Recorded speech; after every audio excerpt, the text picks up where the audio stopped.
Well, let's focus in then on the auto sector, talk about whether or not we are actually seeing signs of revival, what the new launches are lined up, the inventory levels for dealers, as well as demand trends in the Tier 2 towns. To discuss this and lots more is Hormazd Sorabjee. He's joining in, editor Autocar.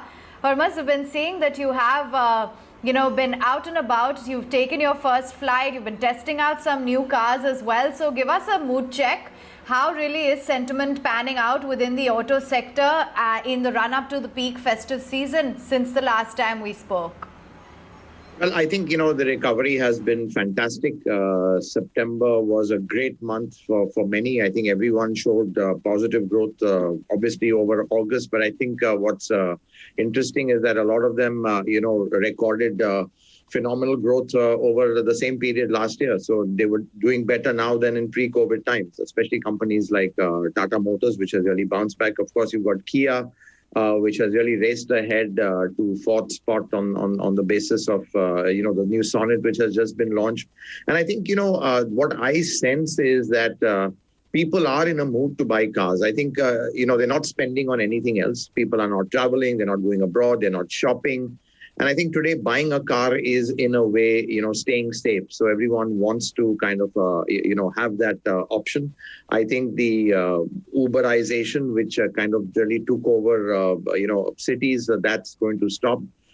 Two-wheelers also are picking up quite a bit because I think they're benefiting a bit from the fact that, we've had a good monsoon, rural demand is good. Also the fact that, it's a little difficult for, finance for four-wheelers, a little difficult. Companies are cautious, but for two-wheelers, that's not such a problem. People can afford them. So I think multiple factors which have played, to the recovery. But I think largely, I think the sentiment for buying your own personal vehicle, that is really driving the growth.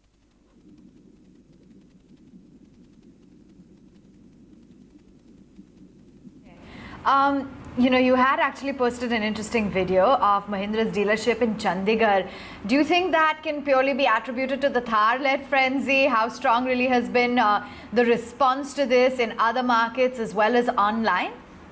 No, I think, the Thar, the frenzy is real. It's, we can feel it. We're getting calls for, asking, whether they should get one. People have booked a Thar. Clearly, this is a very iconic vehicle. It's very different. And, it comes at a time, what the vehicle stands for. It's just, it kind of liberates you just the way it is. It can go anywhere. And I think people having been shackled for 7 months, this kind of vehicle comes at that time where people just want something to kind of break free. And I think, so it's, don't forget, it's still a two-door vehicle. So in terms of overall practicality, it is limited. But, just the fact that the response has been so huge, it just goes to show that people are not buying this only for a practical reason. They're buying it largely for an emotional reason, because it is largely a lifestyle vehicle. So I think that also really shows the sentiment right now. And the response has been just absolutely staggering. They've done a great job on the vehicle, no doubt. I mean, it is absolutely revamped. There's nothing in common with the old vehicle except the name. So, there's a big jump over there. Price is quite competitive. The automatics are a bit expensive because they are imported still. But overall, great value proposition. Engines are absolutely superb. Mahindra really made a mark with petrol engines. So I think, the Thar is come at a right time from Mahindra when, they've been, under question. So I think this could be, just the boost they need.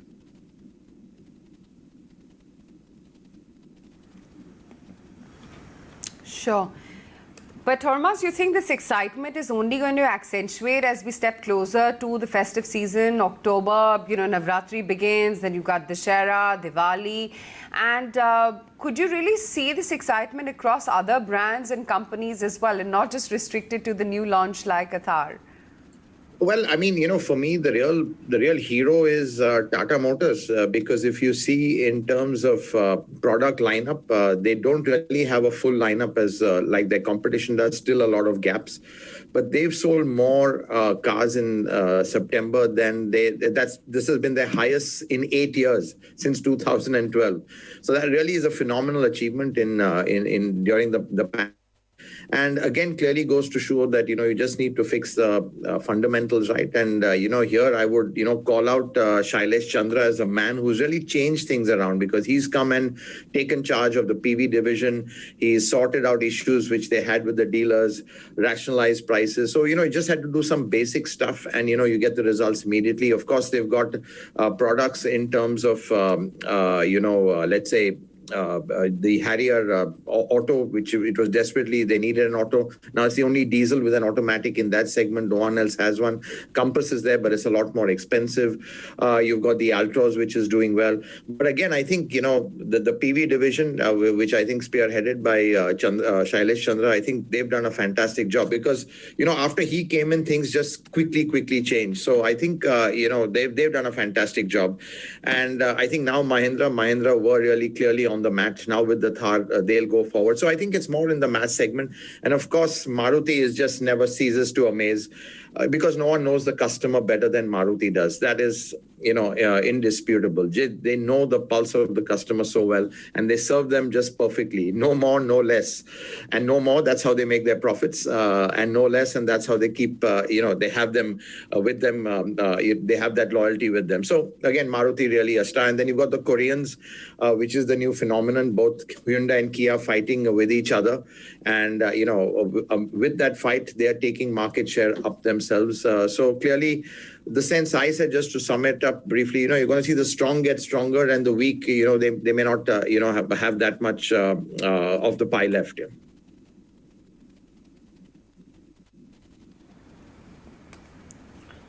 Sure. Just on that subject as well of the volume recovery, Hormazd, Maruti is saying that the tilt is towards entry-level cars. Kia told us that it's actually UVs and, mid-size SUVs which are really taking off. What's been your assessment on, as a category, what is going to do well in the times to come? So, well, there are two things. Fundamentally, Maruti is right. It is at the entry level, because that's where the recovery starts. People want a basic level of, motorization. People who weren't thinking of cars, who couldn't afford cars, obviously will go for the most affordable cars.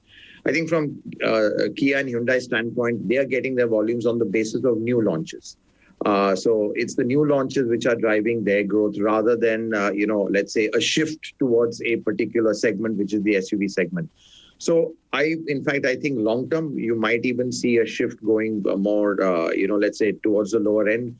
When people realize that, they're not going to be traveling much, they're going to be working from home, just needing transport for short hops, something convenient, cheap.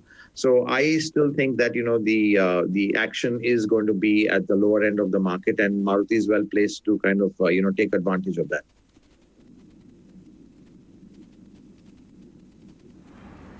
Okay, so what's the outlook in terms of October, November? Give us a sense on the inventory situation. What's the broad trend that you're seeing, the pickup within the rural towns, etc.? So I think, you're not going to see these crazy high stocks and inventory levels anymore. I think those days are gone, largely because even supply is right now an issue still. So I think that's really not sorted. I mean, it's not completely back to normal. There are supply chain issues still, and, especially imports. I mean, you've got, let's say, for the imported cars, you've got something like a limitation on, now tires, which have been put on the, let's say, restricted list. So that, of course, affects more the aftermarket. So you've got a few of these hurdles which are, going to still kind of be a slight impediment to overall, let's say, supply. But I think demand is there. It'll go on till the festive season. I think the key thing is to see how it sustains after that. Typically, as we go towards the end of the year, the demand does drop off. There's heavy discounting in December. Then again, Jan 21, things pick up. But I think, with these progressive, with the country progressively unlocking, I think there will this kind of momentum will sustain, because there is still a pent-up demand. People who have been thinking of buying a car for the last 7-8 months will start slowly, going into showrooms, or at least having, let's say, buying cars eventually. So I'm quite optimistic just looking at the current trend, and the fact that people don't have too many other options to spend money on, and buying a car is possibly right now much higher up on their list. In fact, speaking to people, it's really moved up. Earlier you had a house, you had even jewelry, stuff like that, and then the car came much lower down. But I think the car has moved up in terms of priority, in terms of what people want.